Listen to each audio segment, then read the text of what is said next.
మరణాత విశ్వాస సమాజం అనే టీవీ కార్యక్రమానికి విచ్చేసిన మీ అందరికీ ప్రభు అయిన యేసుక్రీస్తు నామములో వందనాలు చెల్లిస్తూ ఉన్నాము. దేవుడు మిమ్మును మీ కుటుంబాలను బహుగా దీవించి ఆశీర్వదించునుగాక. ఆమేన్.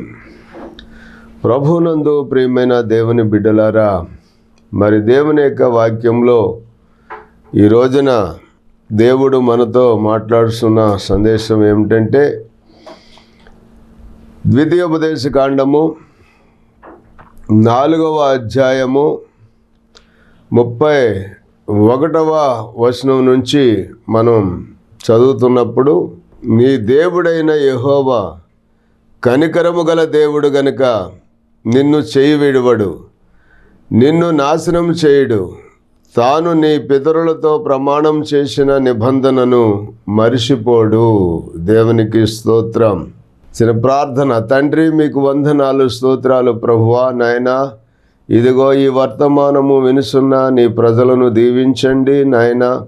అలాగే నాయన, నీ దాసుడు నాయన నన్ను కూడా మీరు బలపరిచి మాట్లాడించండి నాయన. మాట్లాడుతున్న వారు మీరు గనుక నీ ప్రజలకు, నాకు, మాకు అందరికీ కూడా మరి వినగలిగిన చెవిని, గ్రహించగలిగిన మనసును దయచేసి నీ సన్నిధి మాకు తోడుగా ఉంచి, నీ దాసుని నోట నీ మాటలు ఉంచి మీరే మాట్లాడి మహిమ పొందమని యేసు నామములో ప్రార్థించి వేడుకొనుచున్నాం పరమ తండ్రి. ఆమెన్. మంచిది ప్రియ దేవుని బిడ్డలారా, ఈ మాటలు మనం గమనిస్తూ ఉన్నప్పుడు, నీ దేవుడైన యెహోవా కనికరము గల దేవుడు. మన దేవుడు ఎలాంటి వాడు అంటే, ఆయన కనికరము కలిగినటువంటి దేవుడై ఉన్నాడు అని. కనికరము కలిగినటువంటి దేవుడు గనుక ఆయన మరి మనలను చెయ్యి విడిచిపెట్టేవాడు కాదని, ఆయన నిత్యము కూడా కాపాడుతూ ఉండేటువంటి దేవుడని, ఎప్పుడూ మరిచిపోని దేవుడని మరి ఈ లేఖనం ద్వారా దేవుడు మనతో మాట్లాడుతున్నట్లుగా మనం ఈ సందేశమును మరి వినుచున్నాము. కాబట్టి దేవుని బిడ్డలారా, దేవుని యొక్క వాక్యములో మనం చదువుతున్నప్పుడు మరి మనం గమనించినట్లయితే, మరి ఇంకా ముందుకు వెళితే యెషయా గ్రంథము 49వ అధ్యాయము 14-15 వచనాలు మనం గమనించినట్లయితే, అయితే సియోను యెహోవా నన్ను విడిచిపెట్టి ఉన్నాడు, ప్రభువు మరిచి ఉన్నాడని అనుకొనుచున్నది. ఏమంటున్నారంట? యెహోవా నన్ను విడిచిపెట్టి ఉన్నాడు, ప్రభువు నన్ను మరిచి ఉన్నాడని అనుకొనుచున్నది. స్త్రీ తన గర్భమును పుట్టిన బిడ్డను కరుణింపకుండా తన సంటి పిల్లను మరుసునా, వారైనను మరుసుదురు గాని నేను నిన్ను మరువను. చూడుము, నా అరచేతుల మీదనే నిన్ను చెక్కి ఉన్నాను, నీ ప్రాకారములు నిత్యము నా ఎదుట ఉన్నవి అని. మరి ఇక్కడ దేవుడే స్వయంగా ఇశ్రాయేలు ప్రజలతో మాట్లాడుతున్నట్లుగా ఈ లేఖనములో మనం చూస్తూ ఉన్నాం. మరి దేవుడు మర్చిపోయేవాడు కాదని, స్త్రీ తన గర్భమును పుట్టిన బిడ్డను మరి కరుణింపకుండా తన సంటి బిడ్డను మరుసునా, వారైనా మరుసుదురేమో కానీ నేను నిన్ను మరువను అన్నాడు. ఎంత ప్రేమ కలిగిన దేవుడో చూడండి, ఎంత జాలి కలిగిన దేవుడో చూడండి. ఎన్ని రకాలుగా తన ప్రజలైనటువంటి వారిని మరి కాపాడుకుంటూ వస్తున్నాడో చూడండి. ఈ విషయాలు మనం గమనించినట్లయితే నిజముగా దేవదేవుడు తన మహాకనికరమును బట్టి, ఆ మహాకృపను బట్టి మరి నేటి వరకు కూడా మనలను సజీవులుగా మరి కాపాడుకుంటూ వస్తున్నటువంటి ఈ మహాదేవుడు, ఆయన ఒక్క క్షణమైనా మనల్ని మర్చిపోతే, ఒక్క క్షణమైనా మనల్ని విడిచిపెడితే మనం ఏమైపోతామండి? అసలు యేసుక్రీస్తు ప్రభువునే మరి శిలువలో యేసు ప్రభువుని తండ్రి అయినటువంటి దేవుడు మరి ఆ శిలువ మీద ప్రాణం పెడుతున్నప్పుడు ఆయన మరి కొద్ది క్షణాలు విడిచిపెట్టినప్పుడు మరి యేసు ప్రభువే అల్లాడిపోయాడు. కానీ ఆయన మరి విడిచిపెట్టబడడం ఎందుకంటే పాపులమైన మనలందరినీ కూడా ఆయన చెంతకు చేర్చుకోవాలని యేసుక్రీస్తు ప్రభువుని తండ్రి అయినటువంటి దేవుడు చెయ్యి విడిచిపెట్టి పాపులమైనటువంటి మనలందరినీ కూడా తన ప్రేమతో మరి ఆయన సన్నిధికి చేర్చాలని ఆ గొప్ప సంకల్పమును బట్టి ఆ కార్యము అట్లాగా మరి జరుగుతూ వచ్చింది. కాబట్టి ఈనాడు నీవు నేను మనము ఆశీర్వదించబడుతూ ఉన్నాము. మనల్ని ఎప్పుడూ కూడా మన ప్రభువు విడిచిపెట్టేవాడు కాదు అని మనం గుర్తించాలి. చూడండి, తల్లి తన సంటి బిడ్డను, తన గర్భమును పుట్టినటువంటి బిడ్డను కరుణింపకుండా తన సంటి బిడ్డను మరుసునా, వారైనా మరుసుదురు కానీ నేను నిన్ను మరువను.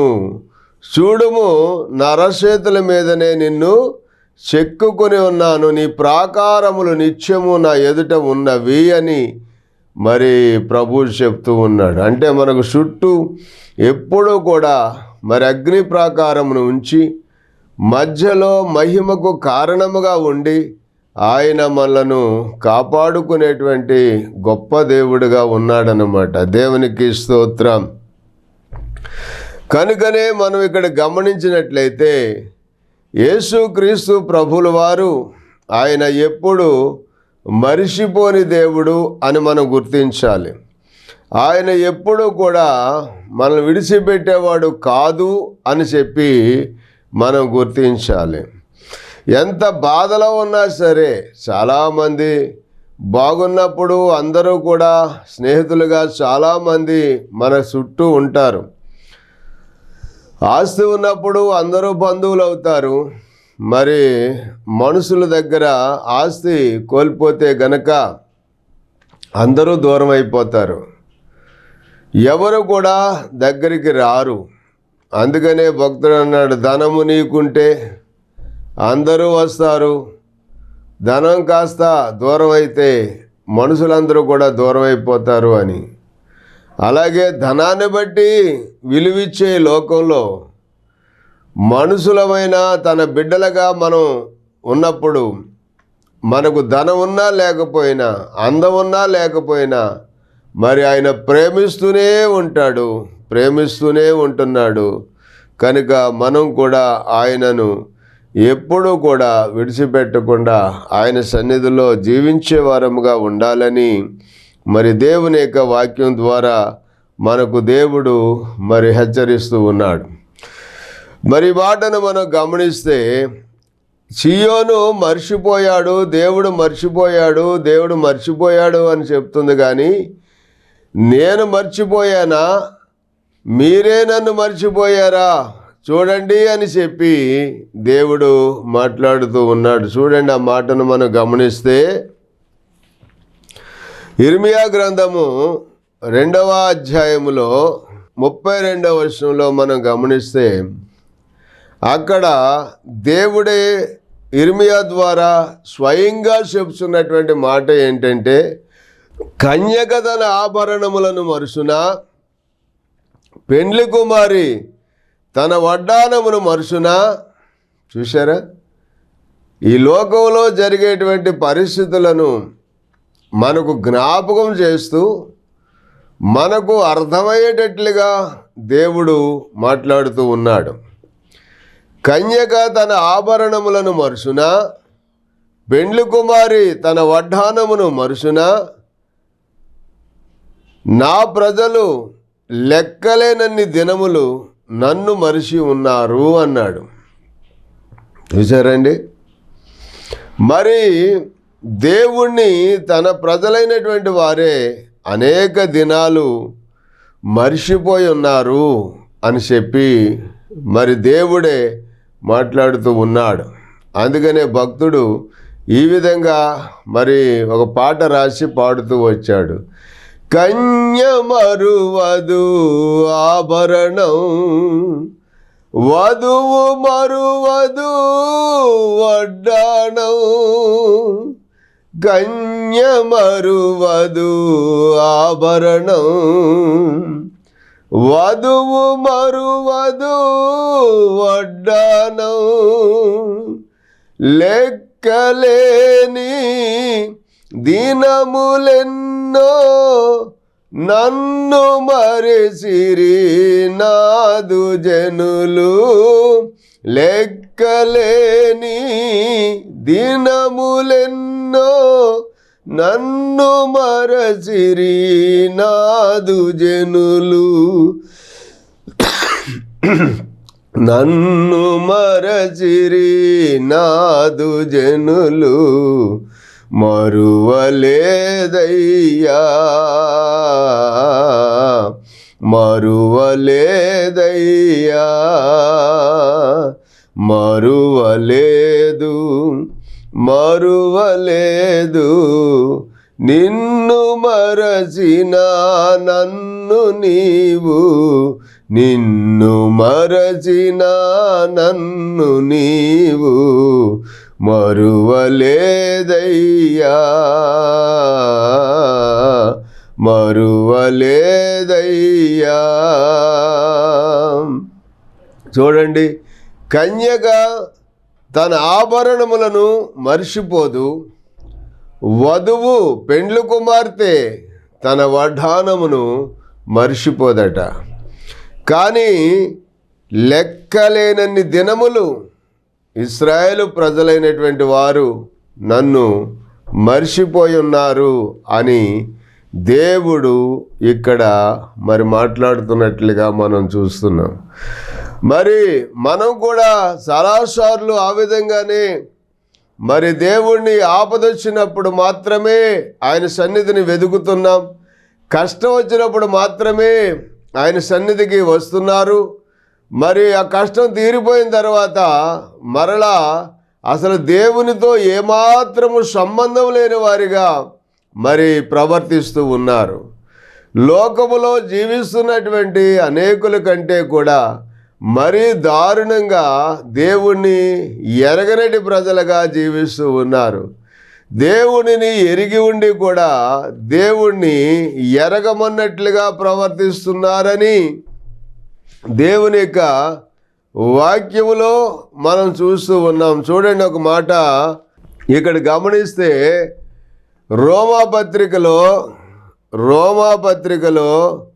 మనం మరి 1వ అధ్యాయము 18వ వచనం గురించి మనం చదివితే అక్కడ ఏముందంటే, దుర్నీతి చేత సత్యమును అడ్డగించు మనుషుల యొక్కయు సమస్త భక్తిహీనత మీదను దుర్నీతి మీదను దేవుని కోపం పరలోకము నుండి బయలుపరుచున్నది. ఎందుకనగా దేవుని గూర్చి తెలియశక్యమైనదేదో అది వారి మధ్య విషదమై ఉన్నది. చూసారా? ఎందుకనగా దేవుని గూర్చి తెలియశక్యమైనదేదో అది వారి మధ్యన విషదమై ఉన్నది అంటే స్పష్టంగా అర్థమవుతూ ఉన్నది. అయితే దేవుడు అది వారికి విశదపరిచెను. ఆయన అదృశ్య లక్షణములు అనగా ఆయన నిత్యశక్తియు దేవత్వమును జగదుత్పత్తికి మొదలుకొని సృష్టింపబడిన వస్తువులను ఆలోచించుట వలన తేటపడుచున్నవి గనుక వారు నిరుత్తరులై ఉన్నారు. మరియు వారు చూడండి 21వ వచనంలో, వారు దేవునిని ఎరిగియు ఆయనను దేవునిగా మహిమపరచలేదు, కృతజ్ఞతాస్తుతులు చెల్లింపను లేదు గాని తమ వాదముల యందు వ్యర్థులయ్యిరి. వారి అవివేక హృదయము అంధకారమయ్యను, తాము జ్ఞానులమని చెప్పుకొనుచు బుద్ధిహీనులయ్యిరి. మరి చూడండి, ఆ విధంగా మనం గమనిస్తే చాలామంది దేవునిని ఎరిగి ఉండి కూడా దేవుణ్ణి ఎరగమన్నట్లుగా వాళ్ళు ప్రవర్తిస్తూ ఉన్నటువంటి సందర్భం చూస్తూ ఉన్నాం.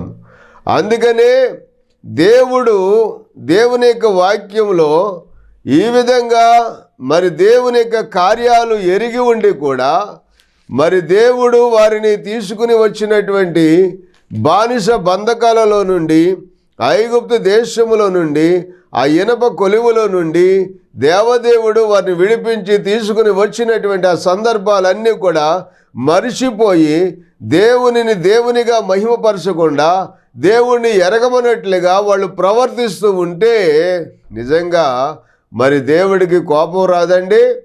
చాలామంది ఆ విధంగానే విచ్చలవిడిగాను దేవుణ్ణి వదిలిపెట్టేసి వాళ్ళకు నచ్చినటువంటి మార్గములో వెళ్ళిపోతూ ఉన్నారు. అందుకనే దేవుడు ఇక్కడ మనం చూస్తున్నట్లయితే మరి ఆ 2వ అధ్యాయము ఇర్మియా గ్రంథము 2వ అధ్యాయము 4వ వచనం దగ్గర నుంచి మనం చదివినప్పుడు అక్కడ ఏమనుందంటే, యాకోబు ఇంటి వారులారా, ఇశ్రాయేలు ఇంటి వారులారా, మీరందరూ యెహోవా వాక్కు వినుడి. యెహోవా వాక్కు ఇలాగూ సెలవిచ్చుచున్నాడు, నాయందు ఏ దుర్నీతి చూసి మీ పితరులు వ్యర్థమైన దానిని అనుసరించి తాము వ్యర్థులగునట్లు నా యొద్ద నుండి దూరముగా తొలగిపోయారు. చూసారా? ఐగుప్తు దేశములో నుండి మమ్మను రప్పించిన యెహోవా ఎక్కడున్నాడని అరణ్యములో అనగా ఎడారులు గోతులు గల దేశములో అనావృష్టి గాఢాంధకారము కలిగి ఎవరును సంచారమైనను నివాసమైనను చేయని దేశములో మమ్మును నడిపించిన యెహోవా ఎక్కడ ఉన్నాడు అని జనులు అడుగుటలేదు. ఎందుకండి? ఎందుకు అడగట్లేదు? ఈ రోజున ప్రతి ఒక్కరికి చేతిలో సెల్ ఫోన్ వచ్చేసి ఏమండి రకరకాలైనటువంటి వీడియోలన్నీ కూడా మరి వాళ్ళ చేతుల్లోనికి వచ్చేస్తూ ఉంటే దేవుడు ఎక్కడున్నాడు, మనల్ని తీసుకొచ్చిన దేవుడు ఎక్కడున్నాడు, మన ఐగుప్తు దేశంలో నుండి బానిస బంధకాల్లో నుంచి మరి ఆ బ్రతుకుల నుంచి విడిపించి ఈ రోజున దేవునికి మహిమార్థంగా మనం నివసింపజేయటానికి పాలుతేళ్లు ప్రవహించే దేశానికి అనగా మనం నాటనటువంటి అంజూరపు తోటలు, మనం కట్టినటువంటి గోపురాలు, తవ్వనటువంటి బావుల్లో నీళ్లు త్రాగిస్తూ మనకు స్వేచ్ఛను స్వతంత్రతను అనుగ్రహించి నడిపిస్తున్నటువంటి ఈ దేవుడు ఎక్కడున్నాడని చెప్పి ప్రజలు అడగటం లేదంట. ఆ దేవునిని గూర్చి ఆలోచనే చేయటం లేదు. అసలు ఆ దేవుని గురించి ప్రార్థన చేయటానికి చాలామందికి అసలు తీరికే ఉండటం లేదు. ఎప్పుడు చూసినా ఉద్యోగాలు, వ్యాపారాలు, ఆ పని ఈ పని అని పరుగులెడుతూనే ఉన్నారు. కానీ దేవుని సన్నిధిలో 10 నిమిషాలు కూర్చుని దేవునికి సన్నిధిలో మనస్ఫూర్తిగా హృదయపూర్వకంగా దేవుని సన్నిధిలో ప్రార్థన చేద్దాము అనేటువంటి మనసు లేని వారై కలవరాలతో కంగారుతో కొడుదొక్కుంటూ ఆదరికి ఈదరికి పరుగులెడుతూ ఉన్నారు. కానీ తమను రక్షించిన దేవుడెక్కడా, మన కొరకు ప్రాణం పెట్టిన దేవుడెక్కడా, మన కొరకు తన సర్వస్వాన్ని త్యాగం చేసిన దేవుడెక్కడా అని అడిగేవారు చాలా తక్కువైపోయారండి. ప్రియమైన దేవుని బిడ్డలారా, అందుకనే దేవుడు తన బాధను మరి వ్యక్తపరుస్తున్నటువంటి సందర్భం ఇక్కడ మనం చూస్తూ ఉన్నాం. నివాసమైనను చేయనటువంటి ఆ దేశంలో మమ్మల్ని నడిపించిన యెహోవా ఎక్కడున్నాడని జనులు అడగట్లేదు. దాని ఫలములను శ్రేష్ఠ పదార్థములను తినునట్లు మరి నేను ఫలవంతమైన దేశములోనికి మిమ్మును రప్పించగా మీరు ప్రవేశించి నా దేశమును అపవిత్రపరిచి నా స్వాస్థ్యమును హేయమైనదిగా మీరు చేస్తున్నారు. యెహోవా ఎక్కడున్నాడని యాజకులు అడగరు, ధర్మశాస్త్ర ఉపదేశకులు అడగరు. చూడండి, ఏలికలు నా మీద తిరుగుబాటు చేస్తున్నారు. ఏలికలు నా మీద తిరుగుబాటు చేయుదురు.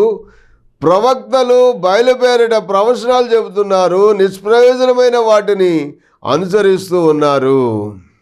చూసారా?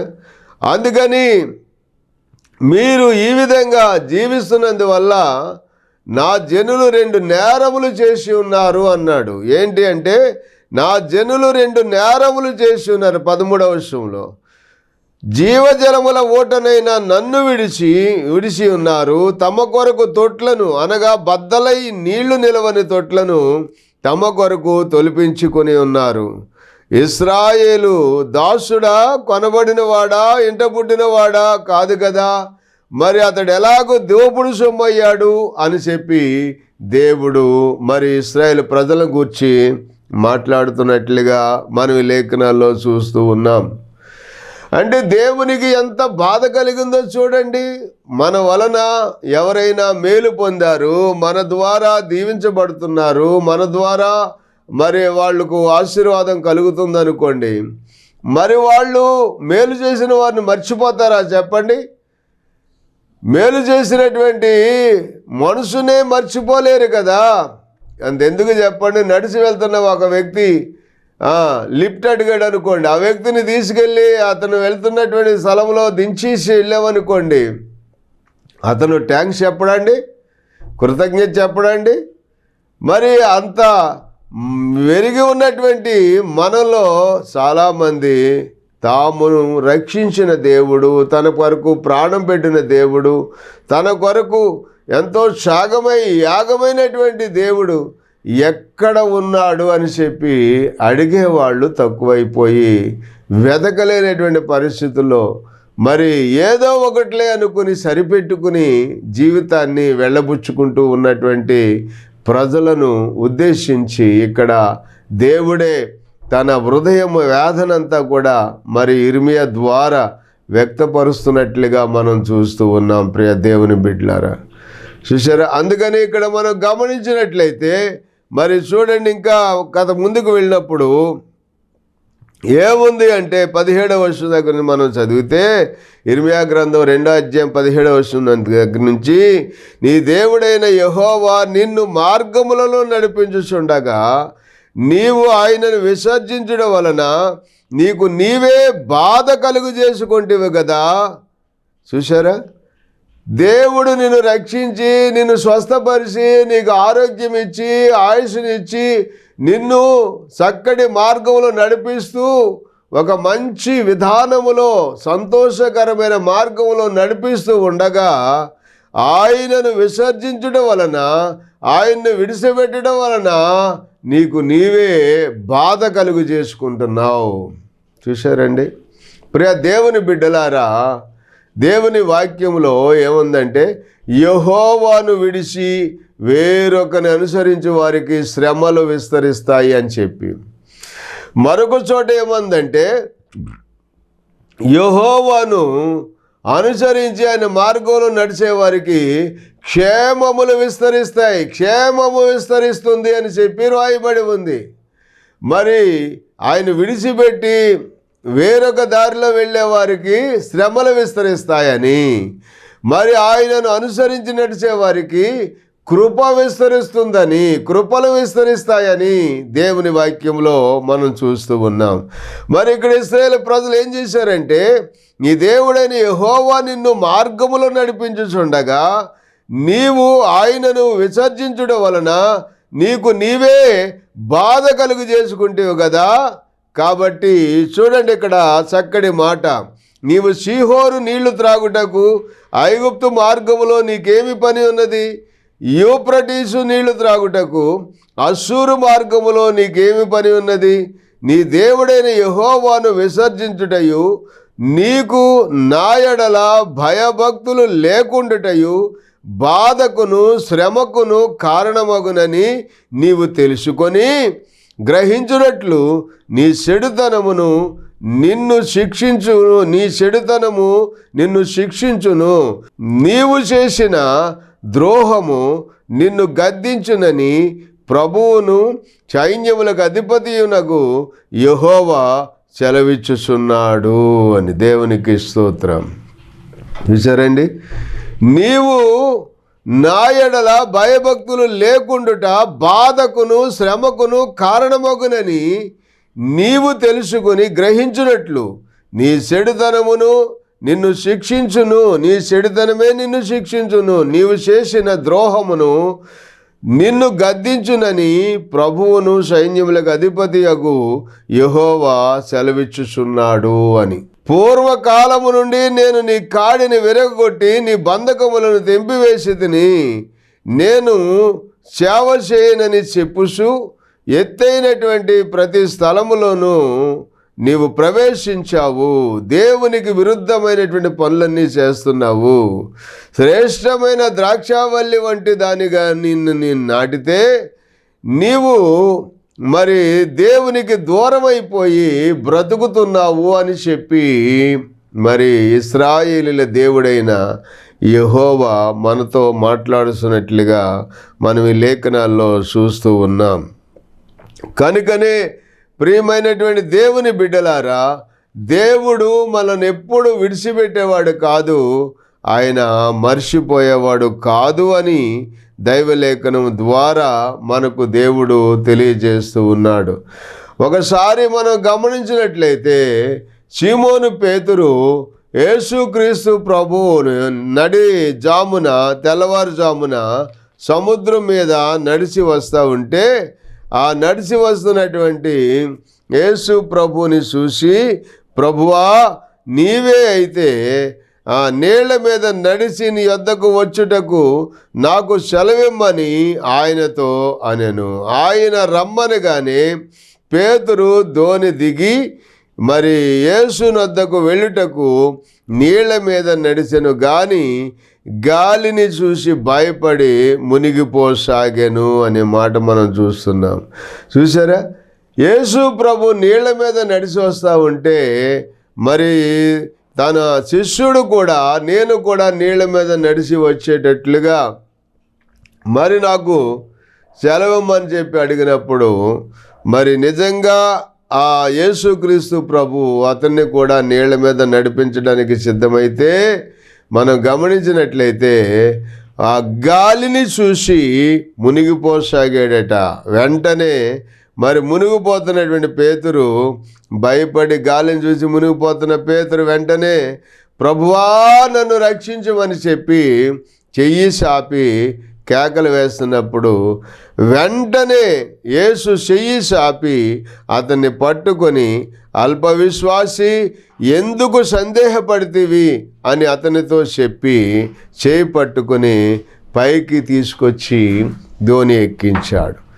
మరి మన ప్రభు అయినటువంటి యేసయ్య ఎలాంటి వాడు అంటే మనలను మునిగిపోతుంటే మునిగిపోనిచ్చేవాడు కాదు, నాశనం అయిపోతూ ఉంటే నాశనం అయిపోనిచ్చేవాడు కాదు. మనం రక్షించడానికి ఆయన సన్నిధిలో నిలపడానికి దేవుడు సమర్థుడైనటువంటి దేవుడై ఉన్నాడు.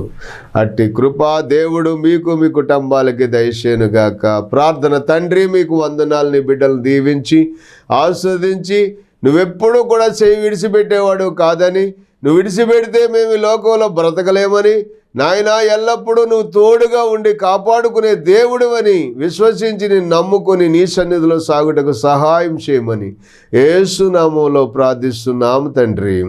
ఆమెన్. వందనాలు.